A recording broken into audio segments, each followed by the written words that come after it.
Everyone's guilty of relentlessly lobbying for something, then changing their minds overnight as soon as it happens. And pro wrestling is very much one of those "what have you done for me lately" kind of businesses. So simply put, you wanted these things to become reality, then rejected them, sometimes rightly, when they aired on television. So I am Gareth, this is What Culture Wrestling, and here are 10 wrestling moments everyone wanted but nobody liked. Number 10, Kurt Angle's comeback. Kurt Angle's TNA run will never be appreciated the way it deserves. Why? Well, because countless fans at the time yearned for the Olympian to enjoy world-class matches on the WWE side instead. WWE brought Kurt back into the fold in 2017 and instantly did two things: inducted him into the Hall of Fame and made Angle Raw GM. The latter was viewed as a temporary step by fans, but nobody could foresee what was coming next. Jason Jordan became Kurt's kayfabe son, and then his career wrapped up with that Baron Corbin match. Angle's second shot at WWE life was a complete disappointment, but let's add a bit of positivity to this entry, eh? What is your favourite Kurt Angle match/moment? Let me know in the comment section right down below. Number 9, Obnoxious heel commentary. The last great babyface heel commentary pairing on WWE's watch with any tenure was Jim Ross and Jerry Lawler. Their banter was so great that it inevitably brought them closer together. Eventually, Lawler softened his approach and fans accepted it. Or did they? Those same peeps called for some edge behind the announce booth again. So WWE decided to try on Michael Cole as an obnoxious mug who delighted in tearing down the do-gooders. Admittedly, Michael went a little over the top and failed to find any balance between peak Paul Heyman and Bobby Heenan's whimsical jokes. In short, he never actually put faces over and opted to rip everyone to shreds even when it removed from the match or promo. Corey Graves does a much better job overall of skirting that fine line between knowledgeable announcer and cutting color commentator who cheerleads the baddies. Number 8, Ronda Rousey rules the women's division. Lighting up WrestleMania in a pressure spot with 3 Hall of Fame worthy talents, whilst working your first ever televised wrestling match can not have been easy. Ronda Rousey showed off her skills doing just that in 2018 though, and many figured she'd rightly go on to dominate WWE's female scene as a likeable wrecking machine for years to come. Fans lost interest in Rowdy Ronda as a dominant babyface fairly quickly. In fact, some had already made their minds up about Rousey by the time she squashed Alexa Bliss at that year's SummerSlam to bag her first Raw Women's title. The verdict was in, and it wasn't positive for this ex-UFC pioneer. A disconnect formed between Ronda and wrestling fans after that. She started hearing boos, didn't react to them very well, and never seemed the same once the bloom came off that rose. Number 7, Warrior vs Hogan 2. Hulk Hogan versus the Ultimate Warrior at WrestleMania 6 was a true collision of superheroes come to life. The same cannot be said for WCW's sequel. People love the concept of it though, to be fair. Eric Bischoff definitely gets a pass for booking Hogan vs Warrior 2 at Halloween Havoc 1998 on paper. It was 8 years removed from the Mania original, sure, but both men were still huge stars, and there was value in finding out what had happened second time around. Then, as they say, that darn bell had to ring. Warrior sucked, and 98 Hogan was not the dude to carry him to anything passable. The whole thing was pretty awkward actually. Number 6, Roman Reigns equals Royal Rumble winner. Something has been largely forgotten in amongst all the hate Dave Bautista received for winning the 2014 Royal Rumble. Look back at the match today, and you'll hear rapturous support for one Roman Reigns as the 30-man match raced to a conclusion. Folks in Pittsburgh would have rather Roman won the thing than Big Dave, that's for sure. A full 12 months later though, folks in Philadelphia didn't feel the same way. Despite gauging fan reaction the prior January and having high hopes for Reigns anyway, WWE got quite a nasty shock when the audience rejected Roman. Not even The Rock raising his hand could stop the boos. This must have been confusing for everybody involved. But it's actually quite typical of us wrestling enthusiasts. We demand shiny new toys, then toss them from prams when they're delivered. Or maybe Bryan should have just won back-to-back Rumbles in 2014 and 2015, eh? Number 5, Triple H as top babyface. Only a fool could watch Triple H maraud down the aisle at Madison Square Garden on the 7th of January 2002 edition of Raw and dislike it. Hunter was jacked beyond belief, and some U2-inspired vignettes charting his painful rehab from a nasty quad injury the previous May helped whip fans into a frenzy and facilitate a killer babyface comeback. Shockingly though, post-MSG moment and popular Royal Rumble win, Tripp's entire baby run was a bit meh. He'd wrestle Kurt Angle again in a losing effort that was also overshadowed by the arrival of the NWO. Then Hunter engaged in a story opposite Chris Jericho that was less about the undisputed title and and more about his storyline divorce from Stephanie. Come Mania, Triple H and Jericho bombed in the main event spot above Hogan vs. The Rock. Hunter's babyface misery was complete when a revived Hulkster toppled him for the richest prize at Backlash. So much for a red-hot good guy run that everybody craved when Motorhead hit at MSG. Number 4, one more Shawn Michaels match. It was clear Shawn Michaels still had lots left in the tank when he decided to retire following a stunning sequel versus The Undertaker at WrestleMania 26. In interviews, HBK repeated the same line to increasingly frustrated journos looking for a big scoop. He'd never wrestle again, or so he claimed. Dream bouts opposite students like Daniel Bryan, or top workers such as AJ Styles were teased but never executed. Then money talked, and Shawn elected to make an in-ring comeback in a bumper tag outing over in Saudi Arabia at Crown Jewel 2018. And in retrospect, Michaels wishes he hadn't bothered. His DX reunion with Triple H versus Taker and Kane royally sucked. Being honest, this one wouldn't have worked even if Trips hadn't torn his pec mere minutes in.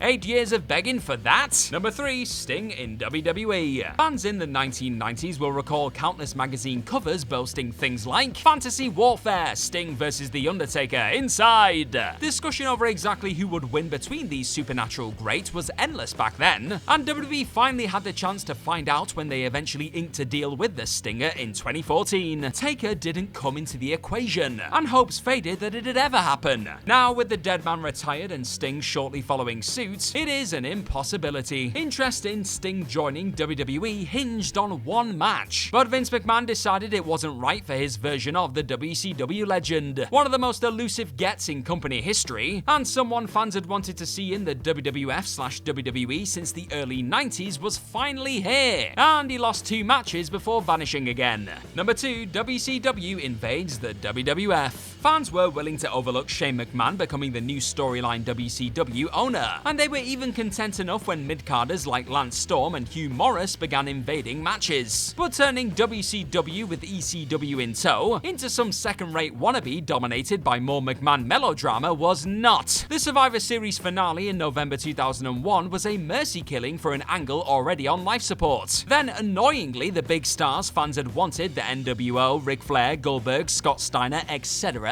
started showing up one by one anyway. How rude, and what a missed opportunity. Number 1, Bret Hart destroying Vince McMahon. Every would-be wrestling match has a shelf life. Had WWE been able to book Bret Hart versus Vince McMahon at any point between 1997 to 2002, then people would have been tripping over themselves to see the Hitman gain ultimate revenge for Montreal. Remarkably, despite coming years past its sell-by date, fans were still into the thought of Hart giving Vince his comeuppance at WrestleMania 26. But good God did it suck. Bret wasn't allowed to take any bumps due to his long-running health problems, and so he awkwardly hammered a borderline defenseless McMahon around the ring with a steel chair. The beating was so one-sided that it almost turned Vince babyface by default, and that just shouldn't have ever been the case. Perhaps the only decent thing about it is that Bret was able to draw a line under his most miserable professional experience. And that is also our lovely list. I've been Gareth from What Culture Wrestling. Thank you as always for checking out this video today. Bye bye!